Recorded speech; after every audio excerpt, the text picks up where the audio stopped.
In today's episode of Preacher in Blue Jeans, the continuation homecoming story of William Kwong.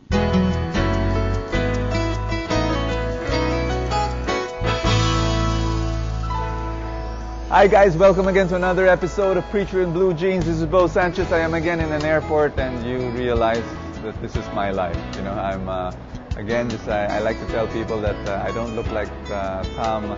What's the name of that guy who has this the terminal? Who's this? Tom Hanks. I don't look like Tom Hanks, but my wife is prettier than Catherine Zeta-Jones. Tomorrow you'll see me again in the airport. Ganun talaga ang buhay ko. But anyway, have fun. Today's episode, we're going to continue listening to that incredible story of William Kwong. I hope you enjoy it. Here it goes. And now, here's the continuation homecoming story of William Kwong.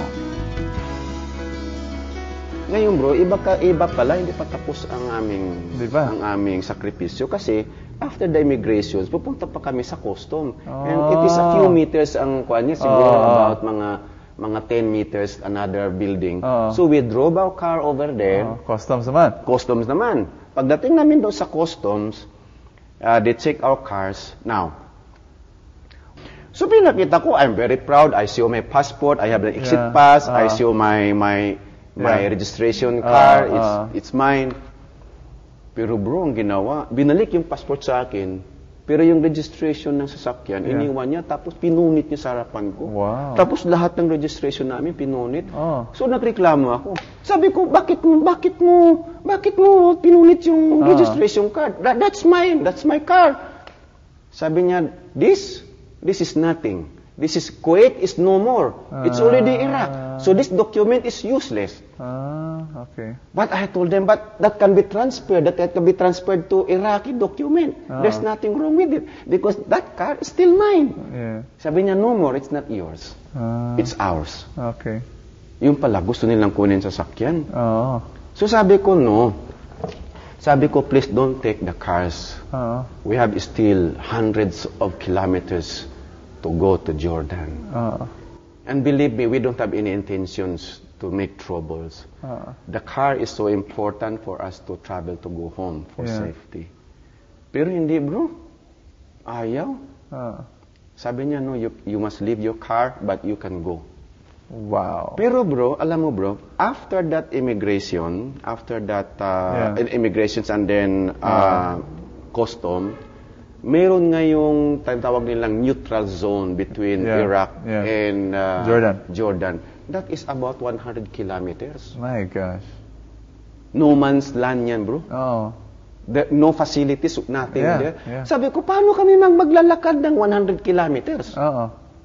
Under 50 degrees centigrade ba? Hindi git kaya.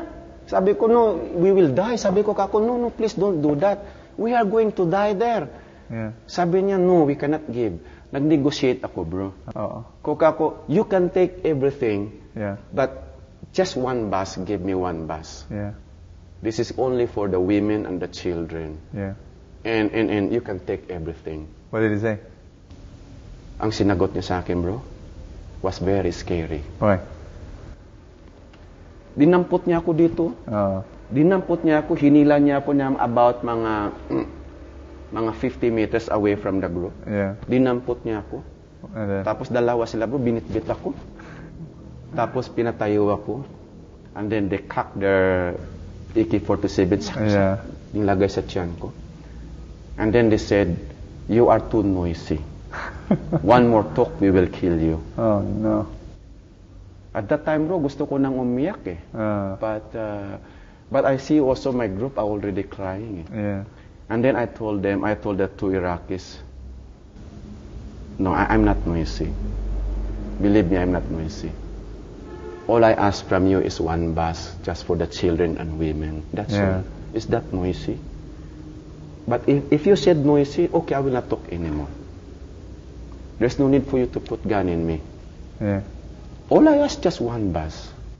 But still you don't. So, wala. Ayaw nila bigay. So, balik ako sa grupo. I told them we have to give them all the cars, including the bus. We have to walk. Yung mga lalaki, which is majority sa grupo namin, nag-init na ulo. And one of my supervisors told me, sabi niya, bro, labanan natin, kakuno. Pag labanan natin, we know we are going to die. Yeah. Pag hindi natin labanan ito, we will just give them what they want, and we will just walk. Yeah. We have a great hope that we will make it. Yeah. So we will choose that path. Hindi natin sila awayin. Yeah. So don't do that. Nung binaba namin ng mga gamit, bro, kita mo, bro, mga kasama namin, mga lalaki, pati ako, bro, umiiyak kami. Umiyak kami because we know that we have to walk. Yeah. So after nakuha na nila sa sasakyan, so we have start to walk. Nakalabas na kami sa border. Nasa neutral zone na kami. Ang lakad lang siguro namin, maliit, kunti lang siguro, bro. Wala pa siguro 300 to 500 meters. Pero kalat-kalat na kami, bro. May nakuuna, mayroon sa gitna, mayroon huli-huli, depende. Kaladkad ang mga gamit. My gosh. Kuan lang. And then, when I saw, we cannot make it. Yeah. We will not make it. You won't. When I saw it. So I told them, please stop, gather kami. Sabi niya, so, what's the idea? Sabi niya, boss, what's the idea now? Yeah. Kako, no idea. Just pray to the Lord. Yeah. We will not leave here until there will be help will come. Wow. Because we will not make it anyway. No, yeah. So let us stay and pray. Yeah. So nag-pray kami ng rosary. So bago namin matapos yung isang rosary, bro, mayroong malaking truck, Mercedes-Benz, yung pang long haul ni siya. And it's a beautiful truck. Yeah. It's a Mercedes-Benz double cab. Yeah. Pero malaki talaga, bro. Malaking truck. And then, we saw him, no? Yeah. Nakalabas siya galing siguro sa Iraqi. And then we just saw him in the highway going towards us. Biglang pumarking sa harapan namin. Wow. And then, bumaba yung driver. And then, Arabic yung driver, kaya lang medyo puti ang buhok, may bigote na puti. Yeah. Sabi ng mga kasama ko, ito na yung ride natin. Kasi tingnan ninyo, kamukha si St. Joseph. Si St. Joseph pinadala ni Lord. My God, sabi ko, sige lang, tahimik lang tayo, let him come. Yeah. So lumapit sa amin, bro. Sabi sa amin nung driver, where are you going? To Jordan. And then they said, I'm also going to Jordan. Wow. You can ride with me. Wow. Sayang-saya kami, bro. Now, you know how God is really good, no? Yeah. To send His angels to us. Yeah. Yung truck, bro, double cab yun, pero yung American size na malalaki, pwede silang tumira, pwede silang matulog, pang overnight nila, is so big na ang lahat ng wife tsaka mga bata nagkasya doon, may aircon doon Wow. Pero yung sa likod kasi it's a bidsable truck, lahat ng lalaki doon na lang, namali na basta may masasakyan Yes. So rambulan na lang doon, whatever So you know how God just know our needs Praise God. We just know our Beautiful. needs. So nakasakay kami doon. And then, but of course, sabi ng mga mga kasama na yung mga managers, sabi niya, bro, kailangan you have to sit at the front, at the side of the other side. Kasi kung mga checkpoint, it's good that you will talk. Kaya sige, no problem. So we traveled that, bro, yung 100 kilometers. Praise God.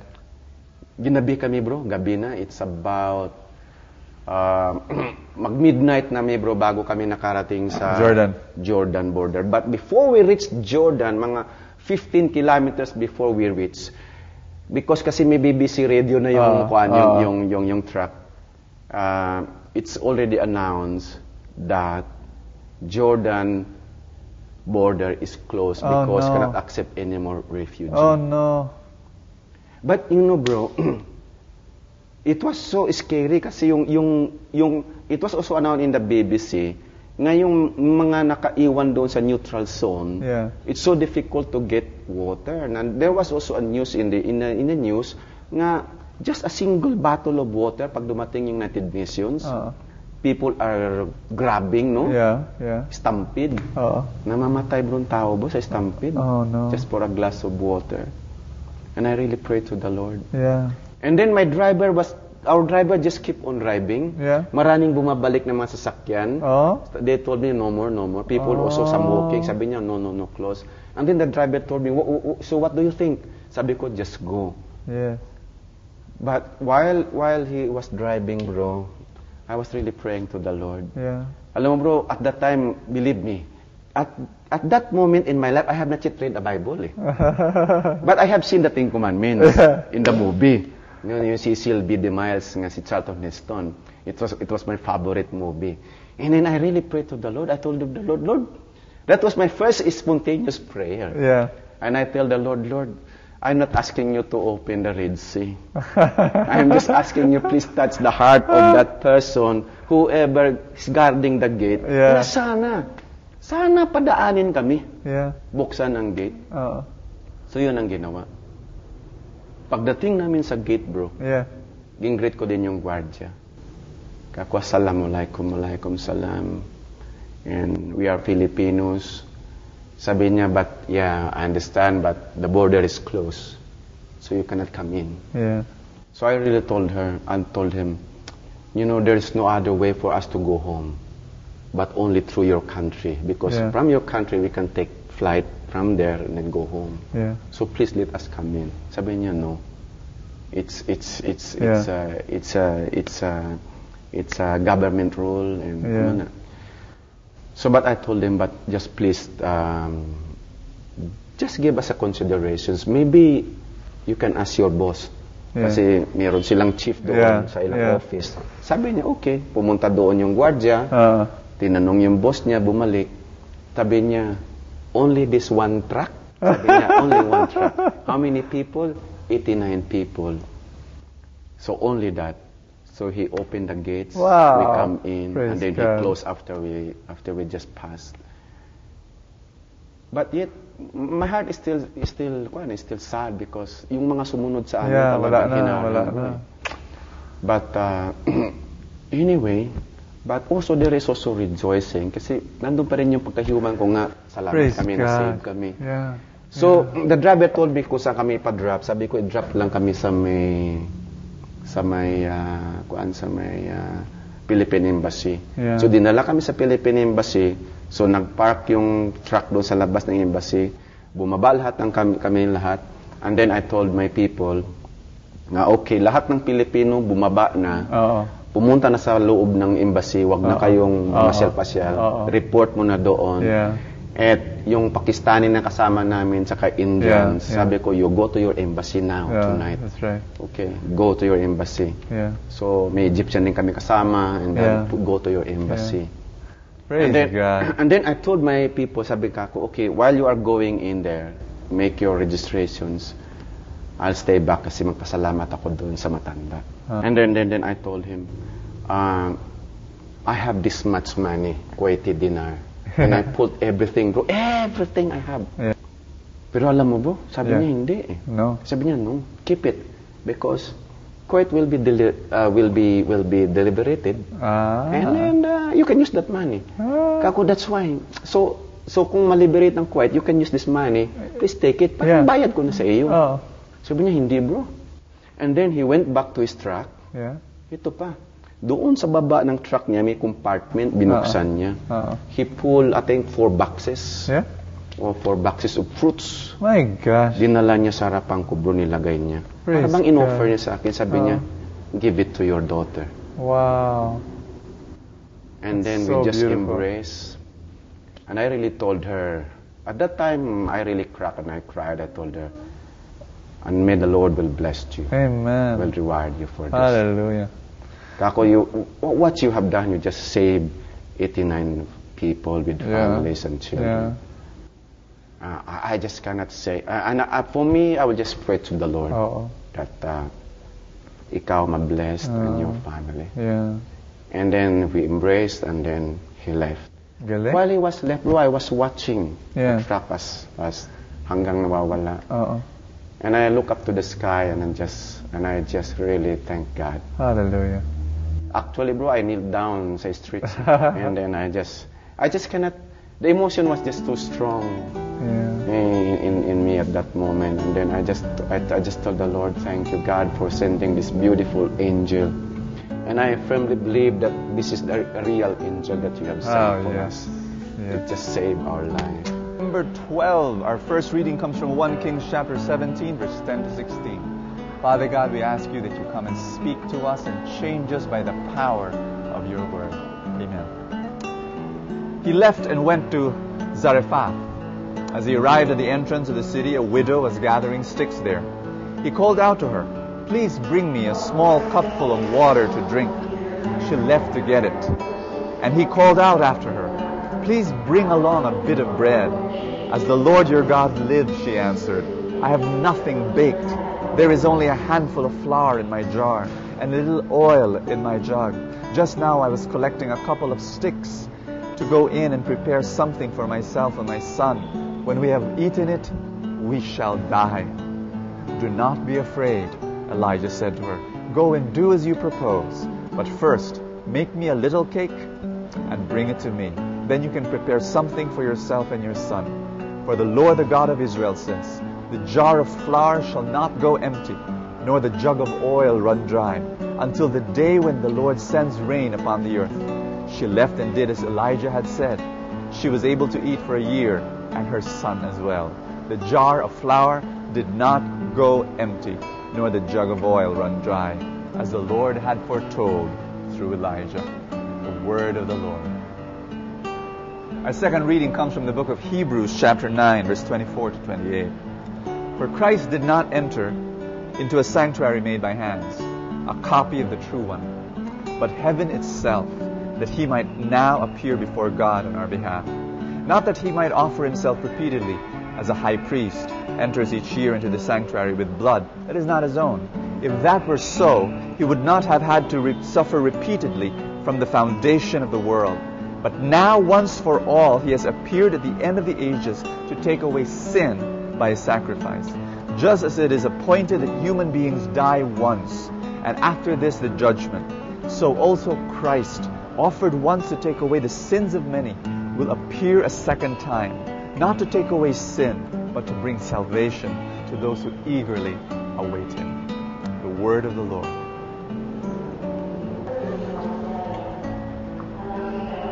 Our gospel comes from the Gospel of Mark chapter 12, 38 to 44. In the course of his teaching, he said, "Beware of the scribes who like to go around in long robes and accept greetings in the marketplaces, seats of honor in synagogues, and places of honor in banquets.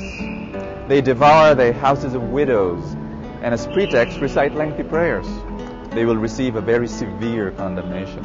He sat down opposite the treasury and observed how the crowd put money in the treasury.